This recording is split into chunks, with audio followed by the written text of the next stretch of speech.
Today, I want to talk about something that's been bothering me, and it's how often we quit. We're doing it more and more and more. It's constant. We're always quitting. There's a difference between quitting and not succeeding. Quitting is discontinuing an action because it's difficult or something bothers you about it. Not succeeding means I've given it effort, I've tried, but something's not working and I have to reevaluate that. But we quit a lot, and I think we quit for two major reasons. One is because we don't want to make mistakes. We don't want to be errored. We don't want to feel like we did something wrong. And that's logical to an extent. The second, though, is because we're not allowed to win anymore. And when we're not allowed to win, it means that we don't have an incentive, right?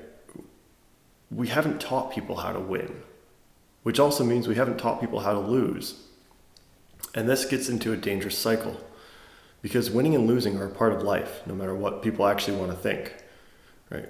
When we monitor children's sports, there's no score. You don't know who wins. And there's a big problem there. Because if you don't know who wins, you don't know who loses, and you can't learn much from it. You don't know how to improve. You don't know where you did well, where you made mistakes. And we want to win. That's a part of human nature. We desire winning. It's natural. So when we take that away, we feel like we're always missing something. If we don't want to win, we don't have a reason to compete. Losing can be the incentive that someone needs to try harder, to work harder, to hit the next goal or milestone, whatever it is they're going after. If we don't keep track of that, what are we doing? I like to win. I like investing in things that are going to win. I like participating in activities that might make me feel like I'm winning, that I'm doing well. At the same time, I understand losing. I know it's a part of the game. I know it's part of what's going to happen. I can't run away from losing. In the same breath, I don't mind losing. Losing means I have something to work on. If I win all the time, something's wrong, right? If I lose, it means I can improve somewhere. I can strive to do better instead of just constantly being lost in this muddling confusion of competition. We lost that freedom to win. It's been taken away from us. Arguably, over the past couple of years, we've lost a lot of freedoms, and that's factual. It's not an opinion. If you don't think it's factual, think back. Realize what you might not be able to do anymore as readily as you'd like to do it, or what rules have been placed that make you qualify a certain activity with pre-existing conditions and other policies.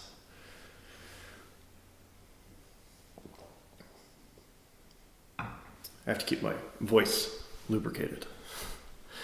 But we have lost a lot of freedom. And I think the most important one, the one that people notice the least, is the freedom to win. And it's been taken from us in kind of an interesting way. What I mean by that is cancel culture. We've let cancel culture creep into our lives really well. And it's just this idea that takes away our ability to make decisions for ourselves.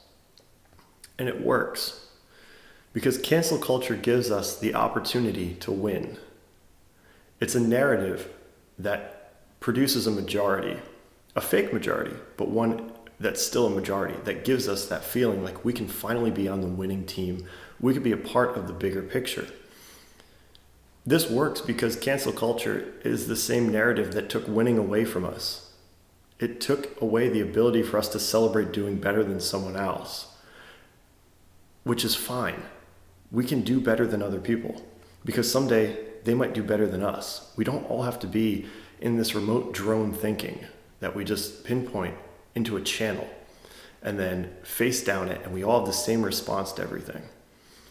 Cancel culture removes our ability to look at a situation and consider what the outcomes might be, weigh the costs and benefits for ourselves, look at what's going on and understand what the fallout can be from a situation. It takes away our ability to think in a bigger picture and to think freely. It's a narrative that's run by someone, whether it's the media, a political party, a social figure, that wants to get rid of an idea because it poses them a threat. Cancel culture doesn't do us a favor. It's not protecting us. In fact, it's only protecting the people that are running the narrative. We're falling victim to it. We're voluntarily imprisoning ourselves in our own communities by letting people say what we will and will not allow. And we go along with it because we think we'll be part of the majority and we think we'll finally win. And we want to win. It's just how we want to work. When that happens, we get faced with an interesting choice. Because we can decide that we might not listen to what they're saying. And I call this the Vegas syndrome. I used to travel to Las Vegas pretty frequently, and I had family there. And I remember people would always say, "Oh, Vegas is great, isn't it?" And I was always like, "No, it's really not. It's cool the first time you go. You see like the lights and the experience of it. And then once you see past the facade, it's really not interesting." And people would then agree with you. "Yeah, it's really not that good. It's not a cool place." Then why did you tell me it was good? Were you afraid that you might not be a part of the majority? That you would have your own thought? That you would speak your mind?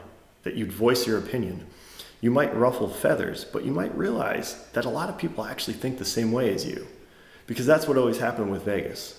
Eventually everyone would come around and they'd agree, "Yeah, it's really not that great." Cancel culture works on the same principle. It gets people to believe that they're all unified and that they don't want to be left out, right? It's FOMO, fear of missing out.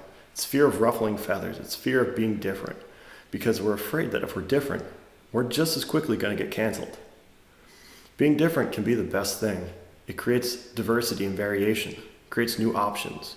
But if we're all sitting in the same seat, looking at everything the same exact way, we are falling victim to just one process in life. And it's whatever the narrative tells us to do. Anymore, we're not aware of how that affects our lives on a daily basis because it's gotten pretty far. And I think in the next 10 years, this poses the greatest single threat to American freedom because people are voluntarily giving it up. They're not aware of how it impacts them every day. They're not thinking, what can they do differently to preserve that? It doesn't make sense to me. It doesn't make sense that people don't see this and that they might be ignorant to it. And it scares me that these are the same people I drive with on the road because their sense of judgment and mine might be pretty different. And that's okay.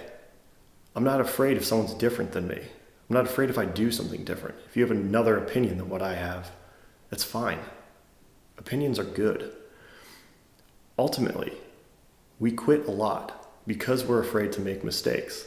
Because we're afraid that if we make a mistake, we'll be ousted just as quickly as everybody else who got canceled. That a mistake can end our run. It can end our career. It can end our journey on whatever it is we're trying to do. And that a mistake can't be something we'll learn from. That's how we learn. We learn through mistakes. People are going to make mistakes and that's fine. The caveat is you have to be apologetic. If you make a mistake, own it.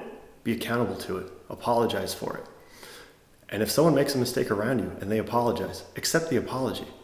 Understand they might see it differently now. They might understand what they did wrong. They might have learned from it.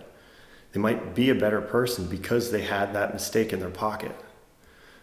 We don't have to banish people because they make a mistake. We don't have to quit because there are mistakes, because we're afraid of making mistakes, because we don't know how to win. We want something to work for. We want an objective. Mistakes are speed bumps. We move past them. We become better because of them. Ultimately, I would rather be a loser than a quitter. But I want to have the option to lose. I don't want someone else to tell me when it's time to quit. Being a loser means I tried. Being a quitter means I gave up. Don't accept mediocrity. Go get what you want.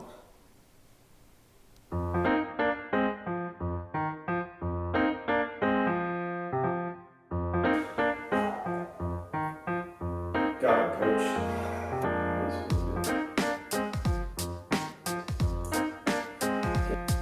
Such an awkward feeling. Let's do this.